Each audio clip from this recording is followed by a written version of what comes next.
Sobat budaya, salam jumpa. Bagaimana kabarnya?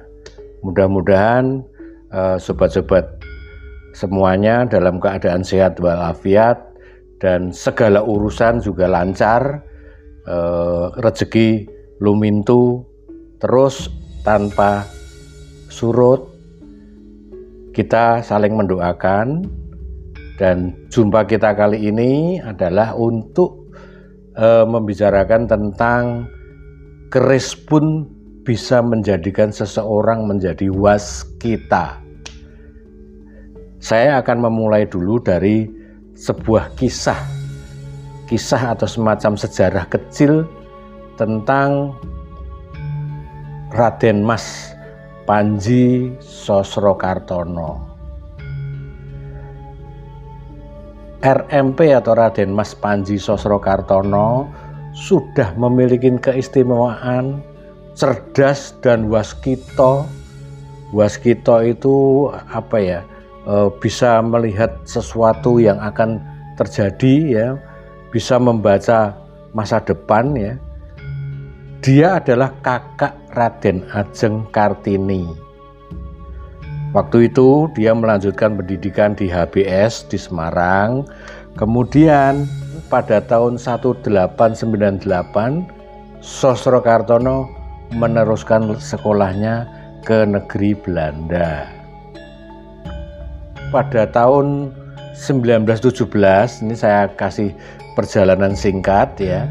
Pada tahun 1917 itu Dr. Andes RMP Sosrokartono ini berhasil terpilih sebagai wartawan perang pada surat kabar yang bergengsi milik Amerika, yaitu The New York Herald Tribune di kota Wina, Austria. Dan pada tahun 1919 RMP Sosrokartono ini menjadi atase kebudayaan di Kedutaan Perancis di Belanda, Kedutaan Besar Perancis yang ada di Belanda. Nah, pada waktu di Belanda itu ada suatu kejadian yang menakjubkan. Seorang anak yang berumur kira-kira 12 tahun itu menderita sakit keras, tidak kunjung sembuh walaupun sudah dirawat oleh beberapa dokter. Anak itu adalah anak dari teman atau kenalan dari Sosrokartono. Oleh karena dorongan hati yang penuh dengan cinta kasih, ia sengaja menjenguk anak yang sakit parah itu. Ia meletakkan tangannya di atas dahi anak itu, dan terjadilah sebuah keajaiban. Tiba-tiba si bocah yang sakit mulai membaik dalam hitungan detik, dan akhirnya pada hari itu juga sembuh. Nah, tentu kejadian itu membuat orang-orang yang hadir terheran-heran, termasuk dokter-dokter yang merawat anak itu. Seorang ahli psikiatri dan hipnose itu menjelaskan bahwa sebenarnya Dr. Andes RMP Sosrokartono ini mempunyai daya personalik magnetisme yang besar dan tak disadari oleh dirinya sendiri. Nah, akhirnya mendengar penjelasan tersebut, Sosrokartono merenungin dirinya dan akhirnya memutuskan ingin ke Paris untuk belajar psikometri dan psikoteknik di kota itu. Akan tetapi karena bukan lulusan medis, ya, kedokteran, ya, maka hanya diterima sebagai mahasiswa pendengar saja. Sebagai mahasiswa pendengar, Sosrokartono memiliki rasa kekecewaan. Akhirnya datang satu ilham untuk pulang ke tanah air. Nah, singkat cerita nih, kemudian di tanah air ia menjadi sangat banyak kenalannya, bahkan berkenalan dengan Bung Karno, bahkan memberikan arahan dan taktis, strategis maupun spiritualnya Bung Karno waktu itu. Ya. Berbagai catatan dan peninggalan sejarah tentang sosok Sosrokartono ini tersimpan di Museum Kartini di Jepara. Di sana ada ruang khusus yang menyimpan benda-benda koleksi Sosrokartono. Ya, waktu itu sepulang dari Eropa, Sosrokartono tinggal di Bandung dan dia memiliki satu ruang kecil untuk perpustakaan dan sekolah bagi anak-anak yang tidak mampu. Dia bikin sendiri, dia buat satu forum pendidikan untuk anak-anak yang tidak mampu. Kemudian juga dia mengadakan praktek pengobatan. Kelebihan dari sisi spiritual ini, orang menyebut dia ini sufi. Ndoro Mbah Sosro sampun pinarak lenggah wonten tasawuf. Artinya Mbah Sosro ini sudah tingkatnya sudah tinggi, tasawuf. Jadi cerita ini menjelaskan bahwa sebetulnya ada satu kemampuan yang sangat berlebihan yang menonjol terutama di dalam hal supranatural. Sosrokartono tidak menikah sampai akhir hayatnya. Lalu apa yang menjadi perhatian saya? Nah, Sosrokartono punya pegangan keris kesayangan, ya. Keris kesayangan yang sebetulnya hanya keris kebulajer, ya.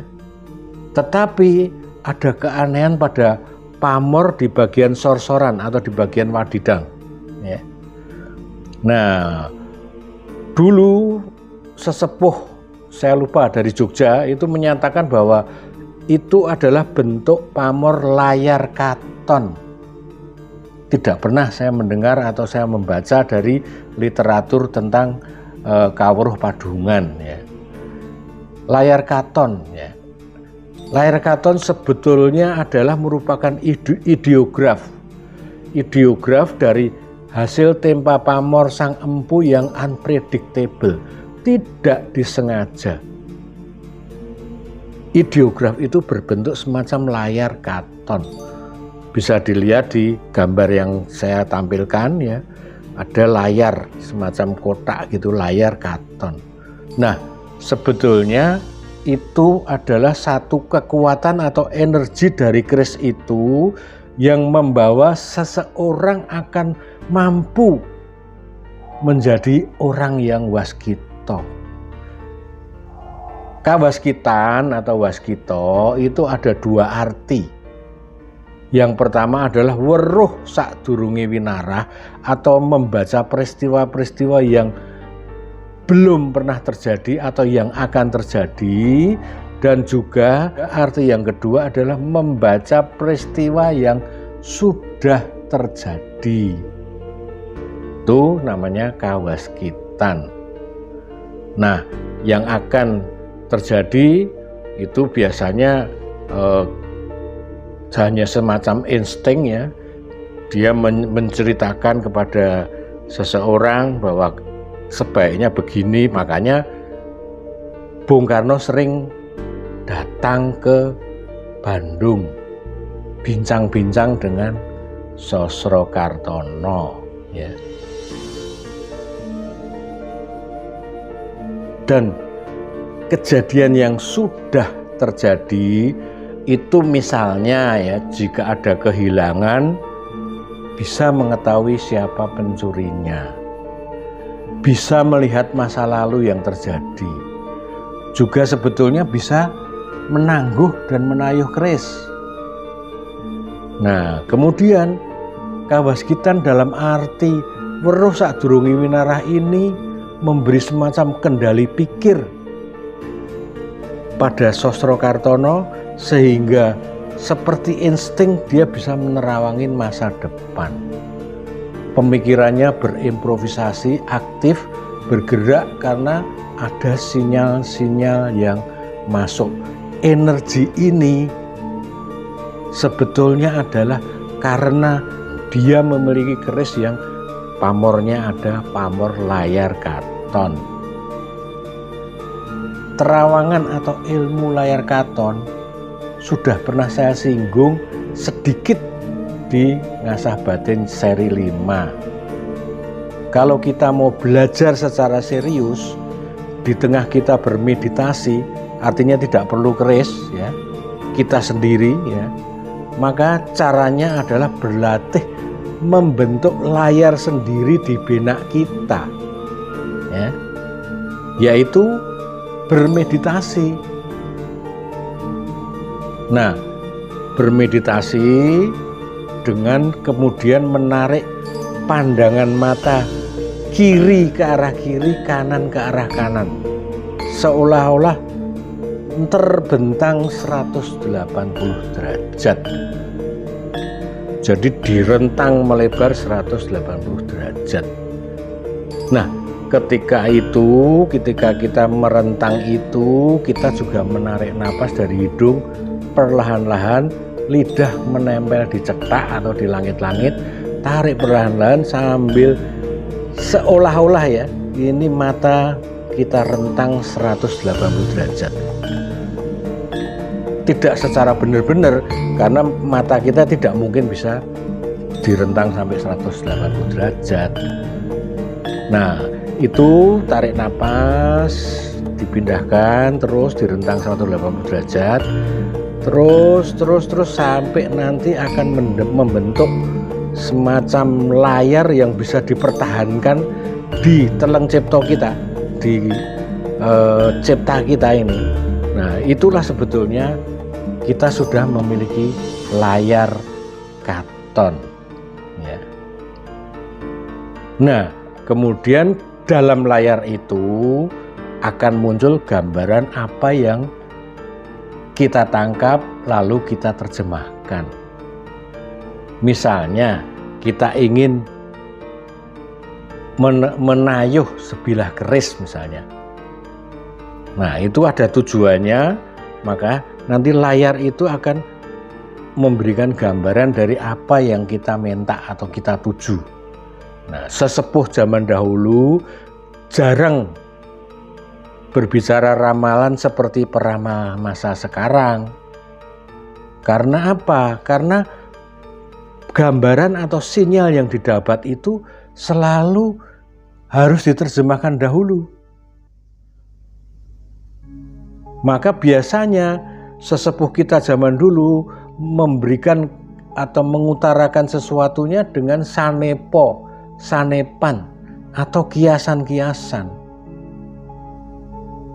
Ada semacam contoh, misalnya pada waktu saya masih SD kelas 6 itu ya, itu ada seorang yang tiba-tiba berjalan kaki di pinggir jalan raya itu dari depan rumah saya ya, daerah rumah saya itu daerah Keratonan Wetan ya, berjalan sampai Coyudan di Solo nih ya, sambil teriak-teriak, langit mendung arep jugruk, langit mendung arep jugruk, itu berulang-ulang, langit mendung arep jugruk.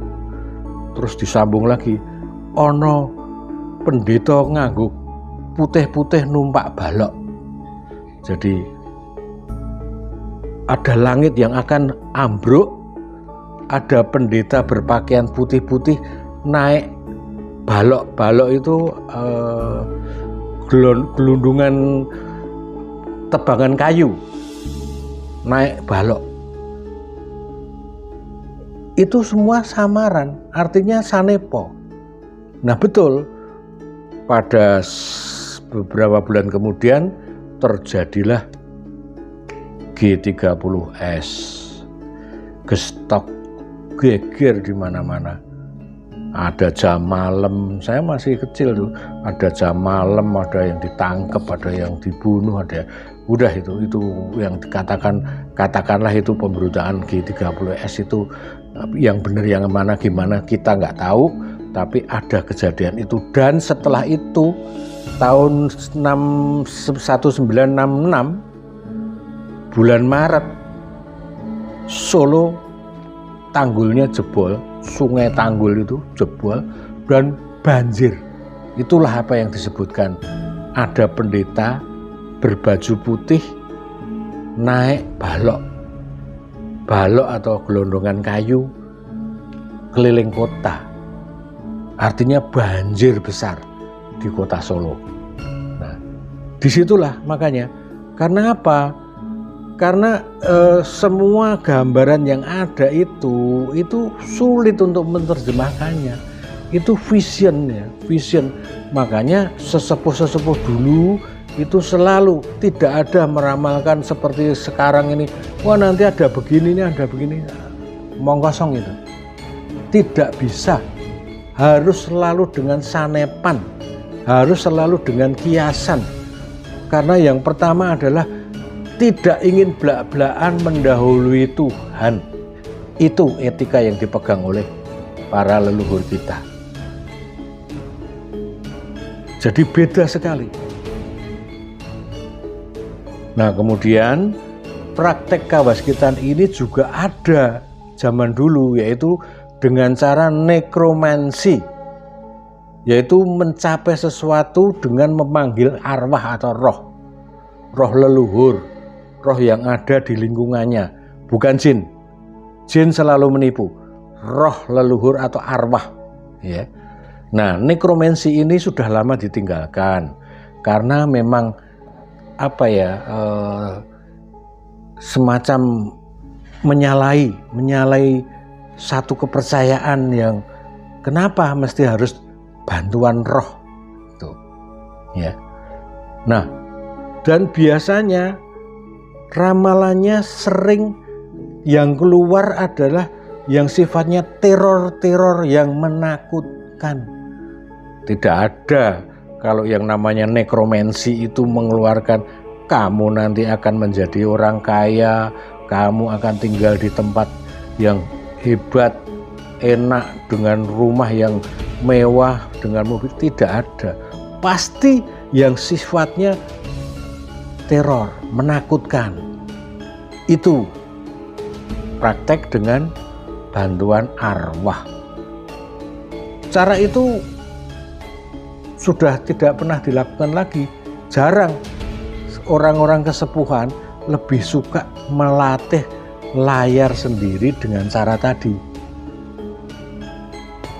Merentang mata, narik napas, terus diulang-ulang membentuk layar sehingga mendapatkan vision atau gambaran. Itu perlu exercise, ya perlu latihan. Tetapi itu sebetulnya cara untuk menjadi waskita.